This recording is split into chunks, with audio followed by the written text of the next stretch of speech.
राधे राधे। जय श्री कृष्णा। कैसे हैं आप सभी?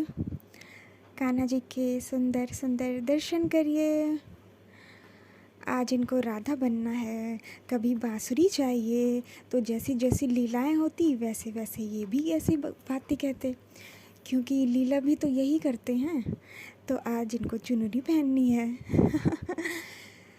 सभी कहते हैं कि हे प्रभु, ये संसार क्यों बना दिया, इतना दुख क्यों दिया, क्या मिला तुमको संसार बना के।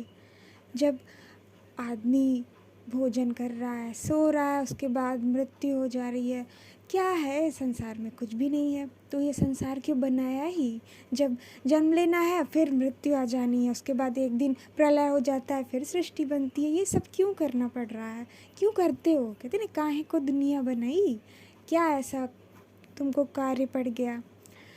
तो जब सृष्टि के पहले, जब सृष्टि रचना नहीं हुई थी, मनुष्यों की उत्पत्ति नहीं हुई थी, तब भगवान श्री कृष्ण ऐसे वही थे, वही हैं, हमेशा से अनंत हैं और सर्वशक्तिमान परमात्मा हैं, भगवान हैं, ब्रह्म हैं, परम ब्रह्म हैं। तो वो भी बैठे थे।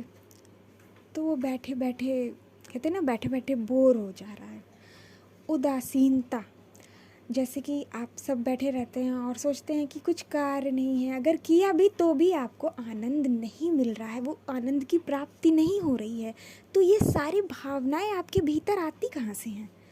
ये अपने अंदर आती कहाँ से हैं? क्योंकि जिस परम पिता के हम संतानें हैं, उनके पास ये सारे गुण हैं, जिसके कारण वो सारे गुण हमारे पास भी हैं। कि भगवान श्री कृष्ण जब स्वयं को देखते हैं तो एकदम मोहित हो जाते हैं कि कितना मैं मलूक हूँ, कितना सुंदर हूँ मैं।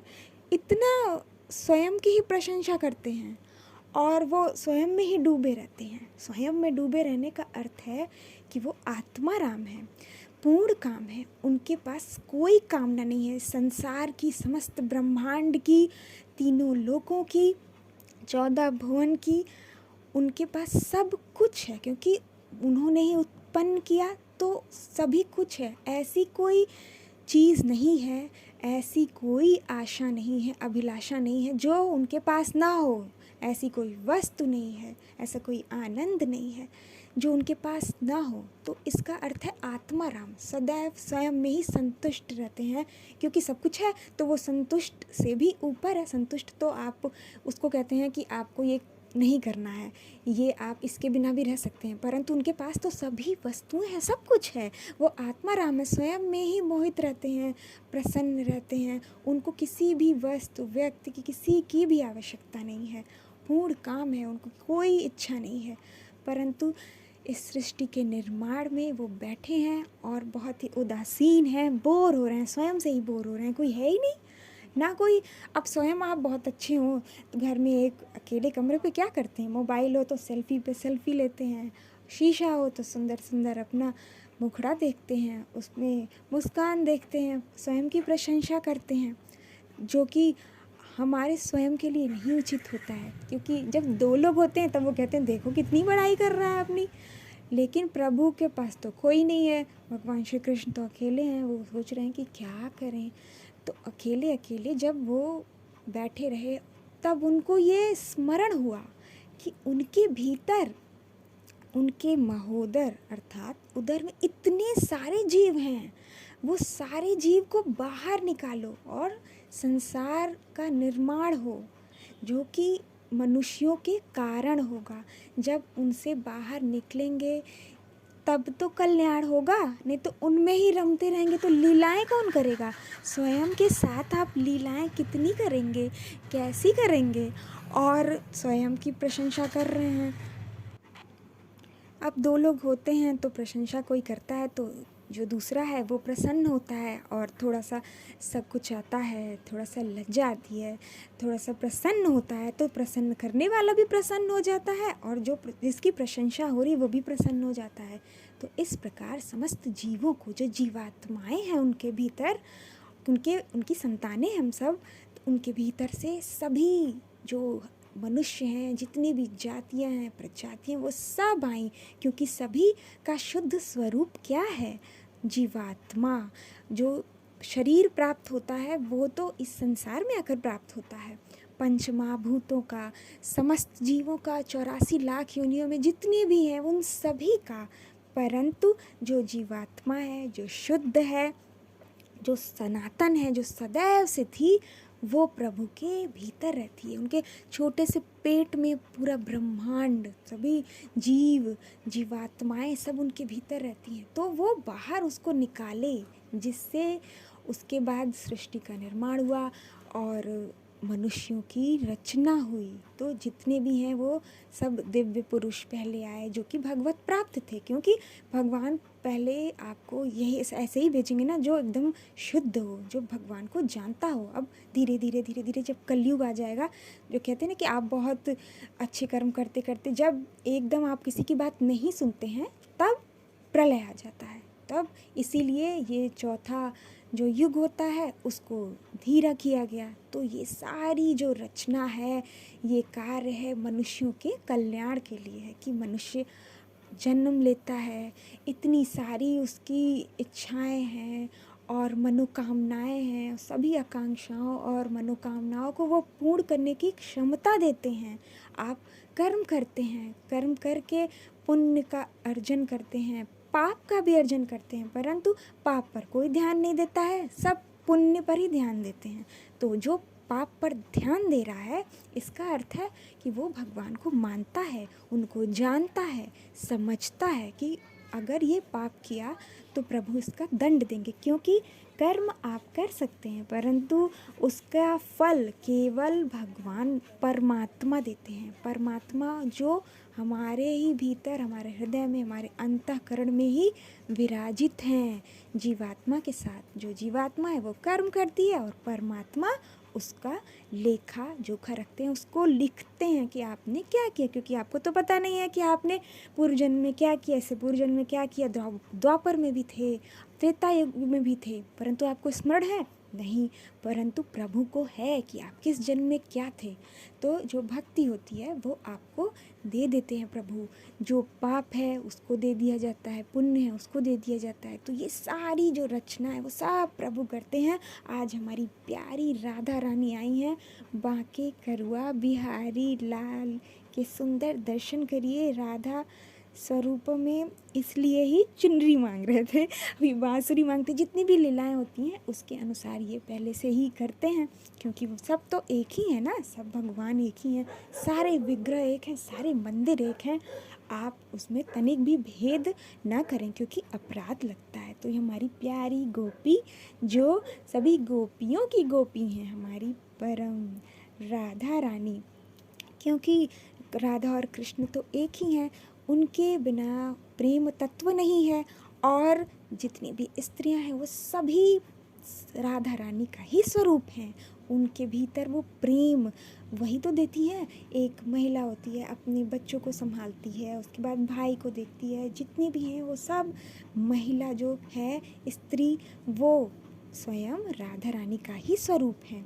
और सभी स्त्री और पुरुषों के भी जो अंदर है वो दोनों तत्व होते हैं, लेकिन जो हमारे जो प्रेम श्रद्धा की पराकाष्ठा है वो स्त्री में अधिक पाई जाती है। इसलिए वो भक्ति करती है, आगे बढ़ती है कि पति आपका जैसा भी हो, परंतु जब भक्ति करती है स्त्री, उसकी पत्नी, बहन, बेटी, पुत्री, तो उसका भी परिवार जो है वो तर जाता है। प्रभु उस पर कृपा करते हैं, उसका भी कल्याण हो जाता है।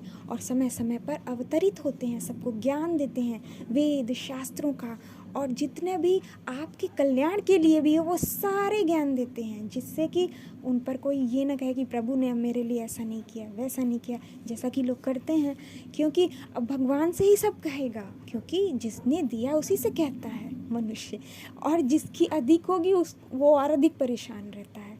इसलिए प्रभु सदैव कल्याण करने के लिए ही सारे कर्म करते हैं, संतों की रक्षा करने के लिए और धर्म की स्थापना करने के लिए, और इस संसार में अवतरण लेते हैं, जो कि स्वयं भगवान हैं, भगवान श्री कृष्ण।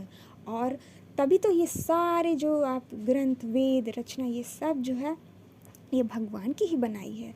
और भगवान श्री कृष्ण ही सर्वशक्तिमान प्रभु हैं, तो उनके सभी अंश हैं। तो आप जिसकी पूजा करते हैं वो आशीर्वाद देते हैं, उनकी पूजा आप श्रद्धा से करते हैं बिना किसी कामना के, दर्शन के, तो वो आपको भगवान कृष्ण की ओर भेज देते हैं। जैसे बहुत से लोग कहते हैं कि दुर्गा जी की करते थे और करते करते पता नहीं कब हम श्री कृष्ण भगवान की ओर चल दिए, क्योंकि वो हमारी राधा रानी ही है, वो जगदम्बा स्वरूप में है। आपको वो प्रसाद स्वरूप भक्ति दे दी। बिना प्रेम और भक्ति के ज्ञान का कोई अर्थ नहीं होता है, और जब प्रेम होता है, भक्ति होती है, तो ज्ञान आपको परम शांति देता है। आप विचलित नहीं होते हैं कि ऐसा क्यों हुआ, वैसा क्यों हुआ, ऐसा भगवान ने क्यों किया, वैसा क्यों किया। जो भी आता है आप सहज भाव से उसको ग्रहण करते हैं और आपको स्वतः ही सारे प्रश्नों के उत्तर मिल जाते हैं।